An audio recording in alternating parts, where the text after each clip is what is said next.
संभाजीनगर में रंजीत दांगड़े हत्याकांड के खिलाफ मातंग समाज ने कलेक्टर कार्यालय के सामने विरोध प्रदर्शन किया और पीड़ित परिवार को वित्तीय सहायता और न्याय की मांग की।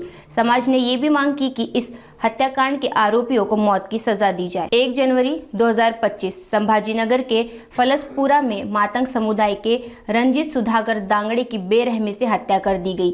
इस हत्या के बाद रंजीत की पत्नी और बच्चों का जीवन प्रभावित हुआ है और उनका परिवार भूखमरी का सामना कर रहा है। इस गंभीर मुद्दे पर मातंग समाज ने कलेक्टर कार्यालय के सामने प्रदर्शन किया और सरकार से मांग की कि पीड़ित परिवार को वित्तीय सहायता दी जाए और उन्हें न्याय मिले। समाज ने ये भी मांग की कि इस हत्याकांड के आरोपियों को मौत की सजा दी जाए और फलसपुरा में कई सालों से बंद पड़े म्युनिसिपल स्कूल को फिर से खोला जाए, क्योंकि यहाँ गैंगस्टरों ने अपना अड्डा बना रखा है। त्यांना मारले गेलेलं आहे चाकूसुरेनी आणि त्या आरोपीला शिक्षा झाली पाहिजे आणि शाळा तुटली पाहिजे आणि माझा न्याय मला मिळाला पाहिजे। माझ्या लेकराला मला सरकारने याच्यावर कारवाई लवकर केली पाहिजे आणि माझा हक्क मला दिला पाहिजे आणि लेकराचा विचार केला पाहिजे। माझ्या सगळ्या गोष्टी मी 3 लेकर आहे माझे सर, त्यांना अटक झाली पण त्यांना शिक्षा कडक झाली पाहिजे, त्यांना फाशी सुद्धा सजा झाली पाहिजे लवकरात लवकर। आज आम्ही अण्णाभाऊ साठे फाउंडेशन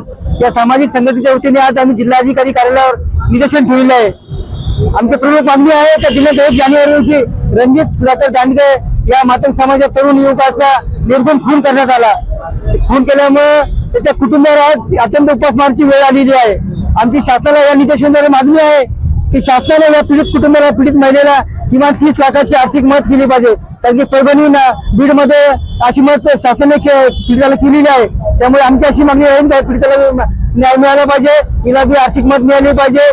जे मारेकरी आहेत त्यांना फास्ट ट्रॅक कोर्टामध्ये खटला चालवून त्यांना फाशी शिक्षा झाली पाहिजे आणि जी महानगरपालिकेची शाळा आहे त्या ठिकाणी जे लोक नशेखोरी करतात, त्या ठिकाणी नियोजन करतात, प्लॅन करतात, ती शाळा सुद्धा उद्ध्वस्त करून त्या ठिकाणी सुसज्ज असा दवाखाना वगैरे या लोकांसाठी, नागरिकांसाठी केला पाहिजे, अशी आमची या ठिकाणी प्रमुख मागणी आहे। यामधील आरोपीचा अटक आहे?